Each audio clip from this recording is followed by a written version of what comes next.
The courtroom erupted in chaos. Amanda Evans slammed her palm against the mahogany table, her voice cutting through the noise like a blade. Your Honor, the defense has presented zero credible evidence. Zero. This is a waste of the court's time and my client's resources. The opposing counsel, a sweating middle-aged man in an ill-fitting suit, stammered through his rebuttal. Amanda didn't let him finish. She strode toward the judge's bench, her heels clicking against marble floors, each step radiating confidence that made the jury sit straighter in their seats. Motion to dismiss, she said, her Nigerian accent barely detectable after years in Seoul, replaced by something sharper, more dangerous. With prejudice. The judge's gavel came down. Granted. Amanda allowed herself the smallest smile as she gathered her files. Another victory. Another million-dollar property secured for her client. At 30 years old, she'd become one of Seoul's most feared lawyers, the scholarship girl from Nigeria who'd clawed her way to the top of a system designed to keep her out. She was halfway to the exit when she felt it. That prickling sensation on the back of her neck, the one that told her she was being watched. Amanda turned slowly, scanning the gallery. There, in the shadows near the back row, a figure stood motionless. Expensive suit. Broad shoulders. And those eyes. God, those eyes that had haunted her dreams for 8 years. Jae-young Kim. The courtroom tilted. Amanda gripped her briefcase harder, knuckles going white. He looked different now. Older. Harder. The boyish charm from law school had been replaced by something darker, something that made her breath catch in her throat for all the wrong reasons. Their eyes locked across the crowded room. He didn't smile. Didn't move. Just stared at her with an intensity that made her skin burn. Then he turned and walked out, disappearing like smoke. Amanda's colleague grabbed her arm. You okay? You look like you've seen a ghost. I'm fine, Amanda lied, but her hands were shaking as she shoved her files into her briefcase. She wasn't fine. She hadn't been fine since the night Jae-young vanished from her life without explanation, leaving her with nothing but memories of tangled sheets and whispered promises that turned out to mean nothing. Her phone buzzed in her pocket.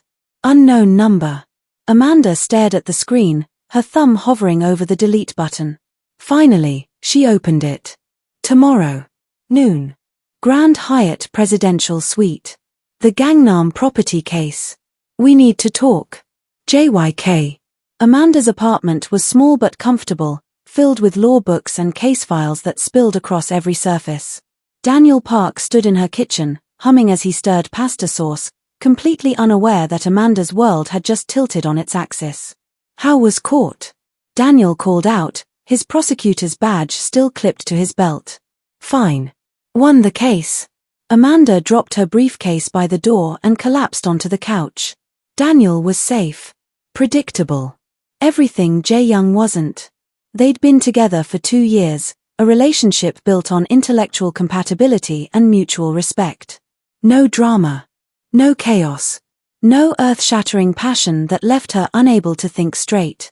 Daniel emerged from the kitchen carrying 2 plates. He was handsome in an ordinary way, with kind eyes and a smile that never quite reached them. I was thinking, he said, settling beside her, maybe it's time we moved in together. My lease is up next month, and your place is closer to the courthouse. Amanda's throat tightened. Can we talk about this later? I'm exhausted. Sure. Daniel squeezed her hand. Hey, speaking of work, I need your advice on something. There's this case I'm building. Big fish. Organized crime. The suspect is Jae-young Kim. Ring any bells? Amanda's blood turned to ice. What? Jae-young Kim. Mafia boss. Controls half the underground economy in Seoul. We've been watching him for months. Daniel's eyes gleamed with prosecutorial zeal. I know you're representing the opposition in his property case. I was hoping you could help me understand his legal strategy, maybe get close enough to gather some intel. The pasta turned to ash in Amanda's mouth. You want me to spy on a client? Not a client. The enemy. Daniel leaned closer. Amanda, this guy is dangerous. Money laundering, extortion, probably worse. If we can take him down, it's career-making for both of us. Amanda stood abruptly, her plate clattering on the coffee table. I need to shower. She locked the bathroom door and turned on the water, letting the sound cover her ragged breathing. The universe had a sick sense of humor. 8 years ago, Jae-young was a brilliant law student with a tragic past and eyes that saw straight through her defenses. Now he was a criminal, and her boyfriend wanted her to betray him. The worst part? She wasn't sure she could say no to either of them. That night, Amanda dreamed of law school. Not the prestigious Seoul International Federation of Elite Lawyers with its marble halls and cutthroat competition, but the library at 2 in the morning when it was just her and Jae-young, arguing over legal theory while their feet touched under the table. She'd hated him at first. Everyone worshipped Jae-young Kim, the Mafia prince who'd somehow decided to study law. He was brilliant, arrogant, and had a different girl on his arm every week. Amanda, the scholarship student who had to work twice as hard for half the recognition, had made it her mission to destroy him in every classroom debate. Except somewhere between their vicious arguments and late-night study sessions, hatred had transformed into something else. The night it happened, they'd been preparing for their thesis presentation. The library was empty, Seoul's skyline glittering through floor-to-ceiling windows. Amanda had been explaining her argument when Jae-young suddenly stood, crossed to her side of the table, and kissed her. She should have pushed him away. Should have slapped him. Instead, she pulled him closer, months of tension exploding between them. They'd barely made it to his apartment before clothes started coming off. Amanda woke with a gasp, her body still remembering the feel of his hands, the sound of her own voice moaning his name as she rode him, his fingers digging into her hips hard enough to leave bruises she'd treasured for weeks. Then his father died. Jae-young dropped out. No goodbye. No explanation. Just gone, like she'd meant nothing. Daniel stirred beside her. You okay? Bad dream, Amanda whispered, but her hand drifted to her phone on the nightstand. Tomorrow. Noon. Grand Hyatt. She should cancel. Should tell Daniel everything. Should do the smart, safe thing.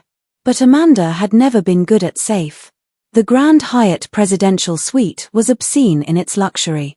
Floor-to-ceiling windows overlooked Seoul, white marble floors reflected crystal chandeliers, and the furniture probably cost more than Amanda's yearly salary. She arrived exactly at noon, wearing her most severe black suit like armor. Jae-young stood by the window, backlit by the afternoon sun.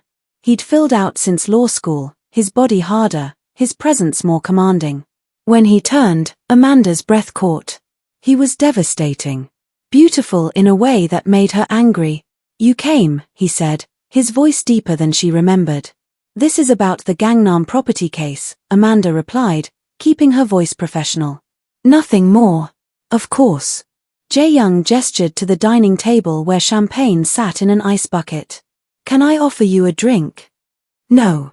Let's discuss the terms and I'll leave. Still all business. He moved closer, and Amanda forced herself not to step back. You've done well for yourself. Top lawyer at Kim & Associates. Impressive, considering you were just a scholarship student. The condescension in his tone made her snap. At least I earned my position. I didn't inherit it from a criminal empire. Jae-young's jaw tightened. You don't know anything about my life. I know you disappeared without a word. I know you broke your promise. The words escaped before Amanda could stop them, raw and wounded. My father died, Amanda. Everything changed. So you just erased me? 8 years, Jae-young. Not a single message. Not a call. I thought. She stopped herself, hating how vulnerable she sounded. It doesn't matter. Let's discuss the property. Do you ever think about that night? Jae-young asked quietly, ignoring her deflection. No. Liar.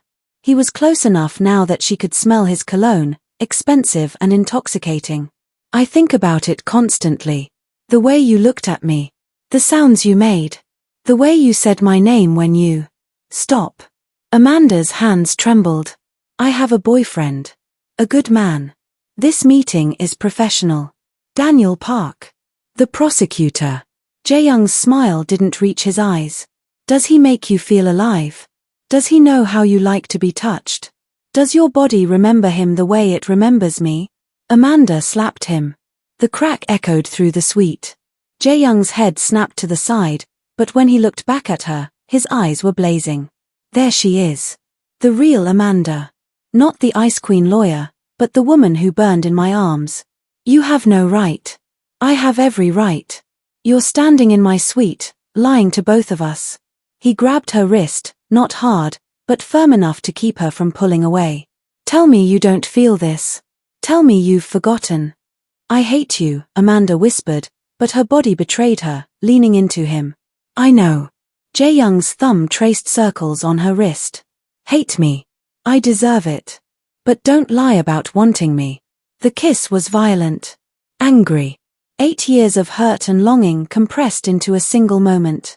Amanda's briefcase hit the floor as she grabbed his shirt, pulling him closer even as part of her screamed to stop. His hands found her waist, lifting her onto the dining table, champagne glasses crashing to the floor. We shouldn't, Amanda gasped between kisses, even as her fingers worked his belt. I know. Jae-young's mouth moved to her neck. Tell me to stop. She couldn't. God help her, she couldn't. Clothes tore. Buttons scattered across marble. Amanda's carefully constructed control shattered as Jae-young lifted her against the window, soul sprawling below them.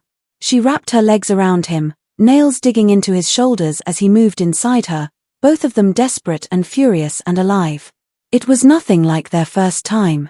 That had been slow, exploratory, tender. This was war. A claiming. Every thrust an accusation, every moan a confession. Amanda bit his shoulder hard enough to leave marks, and he groaned her name like a prayer. When it was over, they collapsed onto the bed, breathing hard. Amanda stared at the ceiling, reality crashing back. What had she done? Her phone buzzed. Daniel's name flashed on the screen, and guilt flooded through her. Don't answer it, Jae-young said, his hand finding hers. Amanda pulled away and grabbed her phone.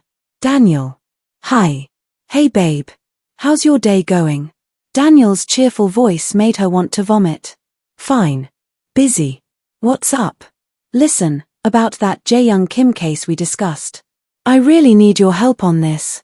Can you meet with him? Get close. I know it's asking a lot, but we're building something big here. This could take down his entire organization.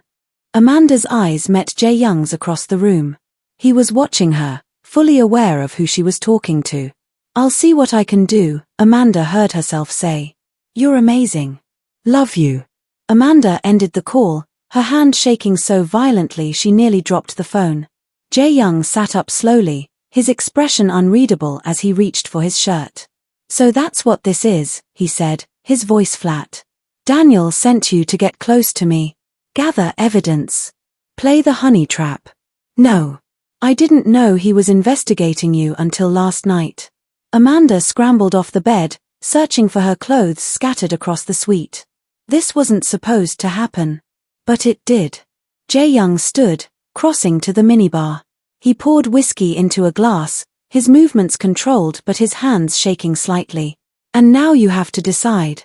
Your boyfriend the prosecutor, or the criminal you just fucked. Don't make this about choosing sides. You left me, remember? Amanda found her blouse, half the buttons torn off. You don't get to act betrayed. I left to protect you. Jae-young slammed the glass down. My father died and I inherited his empire. Every enemy he ever made became mine. I couldn't drag you into that darkness. So noble, Amanda shot back, pulling on her skirt. Did it ever occur to you to let me make that choice? You would have stayed. You would have been destroyed. I was destroyed anyway. The admission hung between them, raw and honest. Amanda grabbed her briefcase, desperate to leave before she said something else she'd regret. As she bent to pick up her scattered files, a folder slipped from Jae-young's desk, spilling photographs across the floor. Amanda froze. Her father's face stared up at her from a surveillance photo, red ink stamped across it. Eliminated. March 2016. Time stopped. The whiskey glass shattered against the floor, but Amanda barely heard it. She picked up the photo with numb fingers, then another, and another. Her father. Crime scene photos. A police report stamped case closed. Amanda, Wait, Jae-young's voice came from very far away. What is this? Her voice didn't sound like her own. Please, let me explain. What is this? Amanda spun around, the photos clutched in her fist. My father. You have files on my father's death. Jae-young's face had gone pale. I can explain. He died in a car accident. 8 years ago. That's what they told me. A tragic accident. Amanda's mind was racing, pieces falling into place with sickening clarity. But these aren't accident photos. These are execution photos. Amanda. Your family killed him. The words came out as a whisper. Your father's organization. That's why you have the files. That's why you left school. Jae-young reached for her but she jerked back. My father was dying of cancer when I found out what he'd done. Your father was a human rights lawyer. He was investigating our organization, had evidence that could have destroyed us. My father ordered the hit to protect his empire. The room spun. Amanda's knees gave out and she sank onto the couch, still clutching the photos. You knew. All this time, you knew your family murdered my father. I found out the day my father died. He confessed everything, trying to prepare me to take over. I was 24 years old and suddenly responsible for an empire built on blood. Jae-young's voice cracked. Including your father's blood. How could I face you? How could I tell you that the man I loved more than anything in the world had killed yours? So you just disappeared. Made the decision for me. I thought I was protecting you. I took over the organization to tear it apart from the inside. Every person involved in your father's death, I've eliminated them. I've spent 8 years hunting them down, making them pay. Stop talking. Amanda stood, her legs somehow supporting her weight. You became exactly what he was. A murderer. A monster. I know. And now you want what? Forgiveness? Redemption? She laughed, but it came out broken. I let you touch me. I let you inside me. And the whole time, your father's blood was on your hands. Amanda, please. Stay away from me. She stumbled toward the door, photos still clutched in her hand. Stay the hell away from me. Amanda made it to the elevator before the tears came. She jabbed the button frantically, needing to escape, needing air, needing anything but the weight of this knowledge crushing her chest. The doors opened and she rushed inside, collapsing against the wall. The elevator descended 3 floors before stopping. The doors opened at the 15th floor. Daniel stood there with 5 federal agents, guns drawn. Amanda Evans, Daniel said, his voice cold and official. You're under arrest for conspiracy to commit money laundering and obstruction of justice. Amanda couldn't process what was happening. Daniel pulled her out of the elevator roughly, spinning her around to cuff her hands behind her back. What are you doing? She managed to ask. My job. Daniel's face was stone. You've been representing Jae-young Kim's shell corporations for 6 months. Bank transfers to your account. Hotel surveillance shows you meeting with him today. You're compromised, Amanda. This is insane. I didn't know. Save it for interrogation. Daniel handed her off to another agent. Take her in. The interrogation room was exactly like the ones Amanda had prepared clients for. Concrete walls. Metal table. Harsh fluorescent lighting designed to break people down. She sat across from Daniel, who looked like a stranger. 2 years, Amanda said quietly. We've been together 2 years. You're really going to do this? I've been undercover for 2 years, Daniel corrected. Getting close to you was part of the operation. You represent several of Kim's associates. We needed someone on the inside. The words hit like physical blows. You used me. Our entire relationship was a lie. It was my job. And you just slept with the target, so who's really the liar here? Daniel slid photos across the table. Amanda and Jae-young entering the hotel. Time-stamped evidence. You're facing 10 years, Amanda. Unless you cooperate. I want my lawyer. You are a lawyer. And a pretty good one. Good enough to know that these bank transfers are going to be hard to explain. Daniel leaned back. Here's what's going to happen. You're going to tell me everything Jae-young said. Every detail about his organization. Every name, every account, every property. And in exchange, maybe the prosecutor's office goes easy on you. Amanda's mind raced through legal precedents, searching for escape routes. The transfers were legitimate legal fees. The hotel meeting was about a property case. You have circumstantial evidence and entrapment. Any decent lawyer will get this thrown out. Any decent lawyer who isn't sleeping with the defendant. Daniel's smile was cruel. Face it, Amanda. You're finished. The door opened and a woman in an expensive suit entered. Margaret Song, senior partner at Amanda's firm and the most terrifying lawyer in Seoul. Ms. Evans won't be answering any more questions, Margaret announced. She's being released immediately or I'll have your entire task force in front of a judge for harassment and unlawful detention. Daniel's jaw clenched. She's a material witness in an ongoing investigation. She's a lawyer who had a business meeting with a potential client. Show me actual evidence or release her now. Margaret's voice could cut glass. And Prosecutor Park, I'll be filing a complaint about your romantic entanglement with my associate. Using an intimate relationship to gather evidence. That's grounds for dismissal and disbarment. 20 minutes later, Amanda walked out of the police station on bail, Margaret beside her in the back of a town car. Thank you, Amanda whispered. Don't thank me yet. Did you sleep with Jae-young Kim? Margaret's eyes were sharp. Amanda's silence was answer enough. Christ. Margaret rubbed her temples. I've known you for 5 years. You're the smartest associate I have. What were you thinking? I wasn't thinking. I was feeling. Amanda stared out the window at Seoul's glittering lights. And now everything's falling apart. Then we put it back together. But first, you need to tell me everything. Amanda's apartment felt different now, contaminated by Daniel's lies.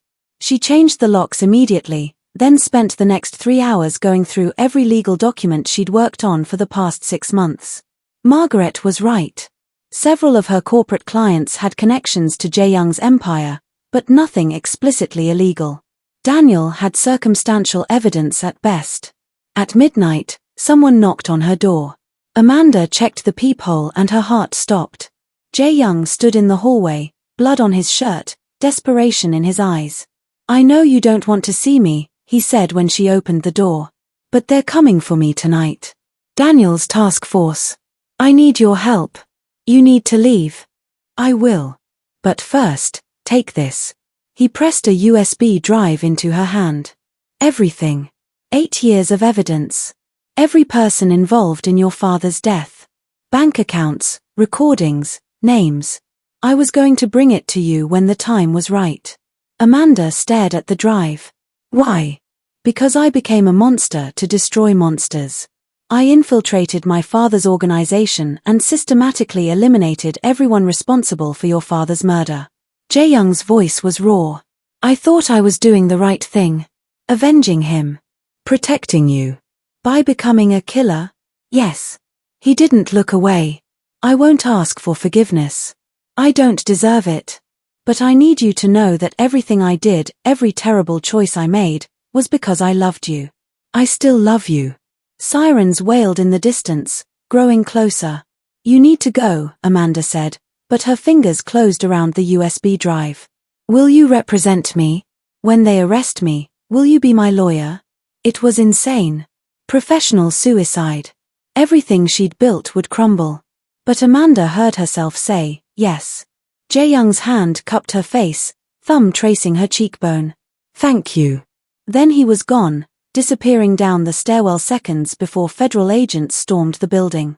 Amanda spent the rest of the night reviewing the USB drive's contents. What she found made her sick. Jae-young had documented everything. His father's criminal empire. The hit on her father, ordered by the old Mafia king after her father stumbled onto evidence of corruption that went straight to the top of Seoul's power structure. But there was more. Evidence that prosecutors were involved. That the corruption extended into the justice system itself. And Daniel's name appeared repeatedly in financial records, receiving payments from the very organization he claimed to be investigating. At dawn, another knock came. Amanda opened the door to find a woman in her 50s, elegant and composed, with eyes that looked exactly like hers. "Hello, Amanda," the woman said softly. "I'm your mother." Amanda's knees buckled. Her mother had died when she was 12. At least, that's what she'd been told. "I know this is a shock," her mother continued, steadying her. "May I come in? There's so much you need to know."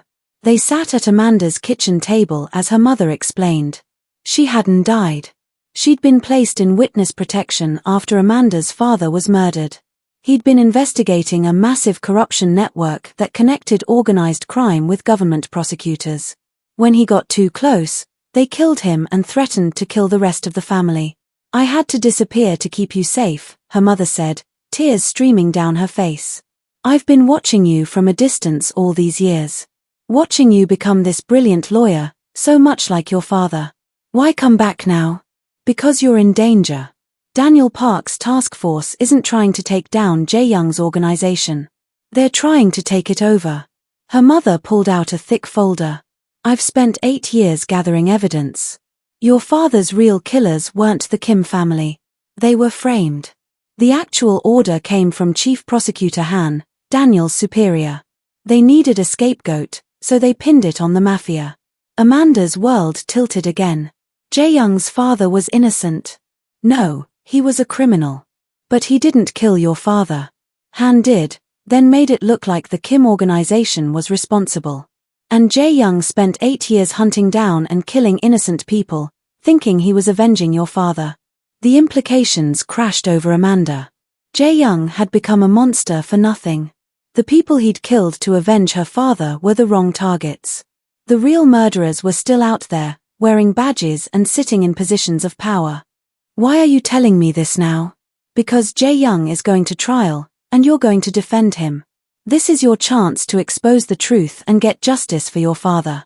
Her mother squeezed her hand. "But it's going to be dangerous. These people will do anything to protect their secrets. Let them try." Amanda felt something crystallize inside her. Not revenge. Something colder. Justice. "I'm going to burn their world down." The next morning, federal agents arrested Jae-young outside his penthouse. Amanda was there, standing beside Margaret, ready to take his case. The media circus was immediate and brutal.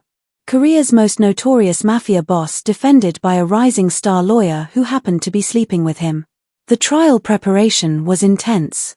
Amanda worked 20-hour days, building a case that would expose the entire corrupt network. But she couldn't ignore the chemistry that still crackled between her and Jae-young during their prison consultations. They sat across from each other in the visitation room, a glass partition between them, and the air felt electric. "I need to tell you something," Amanda said during one session. "My mother is alive. She brought me evidence about my father's real killers." Jae-young's eyes widened. "What? Your father didn't order the hit. Chief Prosecutor Han did. You killed the wrong people, Jae-young. All those years of revenge, and you were hunting the wrong targets." She watched the devastation cross his face. Watched him realize that he'd become a monster for nothing, that the blood on his hands was innocent blood. "Oh God," he whispered, his head dropping into his hands. Amanda placed her hand against the glass, wishing she could touch him. "I'm going to use this. I'm going to expose Han, Daniel, all of them. But I need you to testify. I need you to admit what you did. I'll do whatever you need." Jae-young looked up, his eyes red. "I killed innocent people thinking I was avenging your father. I deserve whatever punishment comes. Maybe. But first, we get justice for my father. The real justice." Amanda pulled out her legal pad. "Now tell me everything. Every detail. Every crime. I need to know it all." Over the next 3 weeks, Amanda built her case. She worked with her mother to verify evidence, traced financial records connecting Daniel to Chief Prosecutor Han, and prepared for the trial of her career. Margaret tried to talk her out of it multiple times. "This will destroy you," Margaret warned. "Even if you win, the scandal will follow you forever. Then let it follow me. My father died trying to expose corruption. I'm finishing what he started." Amanda didn't look up from her files. "I'm not backing down." The trial began on a Monday morning. The courtroom was packed with media, curious observers, and several very nervous prosecutors who realized too late that Amanda had evidence that could destroy them all. Daniel sat in the prosecution's section, his face a mask of controlled fury. Amanda's opening statement was surgical. She laid out the evidence methodically. Jae-young's crimes, yes, but also the corruption that had led to her father's murder. The financial ties between the prosecutor's office and organized crime. The conspiracy to frame the Kim family. Every word was designed to cut. Daniel's team scrambled to object, but Amanda had done her homework. Every piece of evidence was admissible. Every accusation backed by documentation. Then came the surprise witness. Ji-woo Kim, Jae-young's younger sister, took the stand. Amanda had never heard Jae-young mention a sister, and the appearance blindsided her. Ji-woo was beautiful, composed, and absolutely devastating. "My brother murdered our father," Ji-woo testified, producing a recording. Jae-young's voice filled the courtroom, confessing to poisoning their father slowly, making it look like cancer. The courtroom erupted. Amanda's carefully constructed case started crumbling. She called for a recess and confronted Jae-young in the holding cell. "You killed your father," she demanded. "Yes." Jae-young didn't deny it. "After I found out about your father, I confronted him. He laughed," Amanda laughed and said collateral damage was the cost of doing business. "So I poisoned him. Slowly. Painfully. I wanted him to suffer." Amanda wanted to scream. "You've been lying to me this whole time. Your father died of cancer, you said. Natural causes. He deserved to die. Maybe he did. But you don't get to decide that. You became exactly what he was." Amanda paced the small cell. "And now you've destroyed any chance of winning this case." "I know." Jae-young stood, moving to the bars that separated them. "But here's what you don't know. My father was innocent of your father's murder. I killed an innocent man, Amanda. I poisoned him for a crime he didn't commit." The tragedy of it hit Amanda like a physical blow. Jae-young had murdered his own father to avenge hers, only to discover years later that his father wasn't even guilty.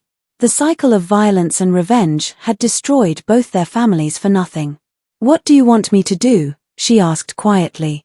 "Tell the truth. All of it. I'll plead guilty to my father's murder. But I'll also testify against Han and Daniel. Let me do one thing right before I spend the rest of my life in prison." Amanda made a decision that would define her career. She restructured her entire defense strategy. Instead of trying to exonerate Jae-young, she would use his testimony to expose the larger corruption while accepting his guilt. The next day in court, Amanda called Jae-young to the stand. He confessed everything. The murders he'd committed thinking he was avenging her father. The poisoning of his own father. The 8 years he'd spent becoming a monster. But he also testified about Chief Prosecutor Han's involvement in the murder of Amanda's father. About Daniel's corruption. About the web of lies that had destroyed both their families. Daniel tried to discredit him, but Amanda produced the financial records, the recordings, the evidence her mother had gathered. One by one, she dismantled the prosecution's case and exposed the real criminals. The trial lasted 6 weeks.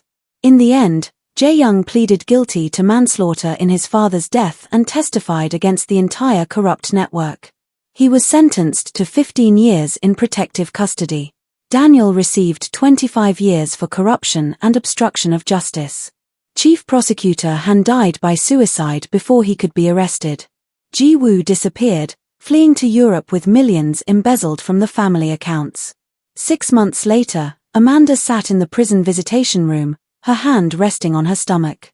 Jae-young noticed immediately. "You're pregnant," he said, his voice catching. 3 months. Amanda met his eyes through the glass partition. "I don't know if it's from that day at the hotel or if it's Daniel's. I haven't done the paternity test yet." Jae-young's hand pressed against the glass, matching hers. "Does it matter? I don't know. Maybe. Maybe not." Amanda felt tears building. "I don't know if I can wait 15 years for you. I don't know if what we have is love or just desire and trauma and two broken people trying to fix each other. You shouldn't wait." You deserve better than me. That's not your decision to make. Amanda wiped her eyes. You don't get to be noble and push me away again. If I wait, it's my choice. If I move on, that's my choice too. What do you want? Jae-young asked.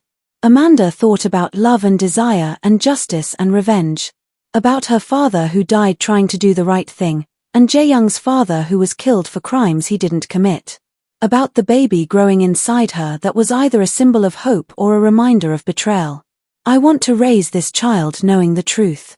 All of it. The good, the bad, the complicated mess that brought them into the world. She smiled sadly. And I want them to know that their father chose justice in the end, even when it cost him everything. I don't deserve you, Jae-young whispered. No. But maybe that's not the point. Maybe the point is we both deserved better than what our father's sins gave us. And maybe we can build something better for the next generation. Amanda stood to leave, then paused. I'm going to keep fighting. I've started a foundation in my father's name to fight corruption. Your testimony is helping us take down dozens of corrupt officials. Something good is coming from all this darkness. That's all I could ask for. As Amanda walked out of the prison, her hand on her belly, she thought about the question that had started everything. What is love? What is desire? She still didn't have the answer. But she knew what justice felt like. She knew what redemption looked like. And she knew that some stories don't end, they just transform into something new. Her phone buzzed. A message from an unknown number.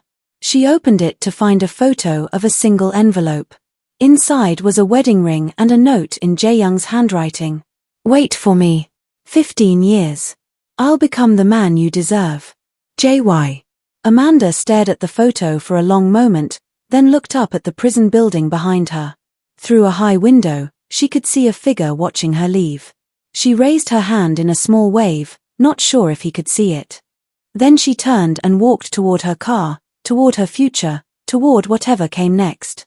Because that's what her father had taught her. You keep moving forward. You keep fighting. You never let the darkness win.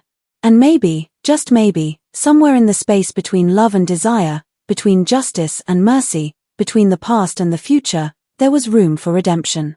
The end credits rolled in her mind as Seoul's skyline stretched before her, full of possibility and promise. Amanda Evans had lost everything and gained something she never expected. The truth. And sometimes, the truth was enough. If this story kept you hooked till the very end, make sure to hit that subscribe button and drop a comment below telling us what you thought about Amanda and Jae-young's journey. Would you wait 15 years for someone you love? Let us know. And don't forget to like this video. More incredible stories are coming your way, so stay tuned.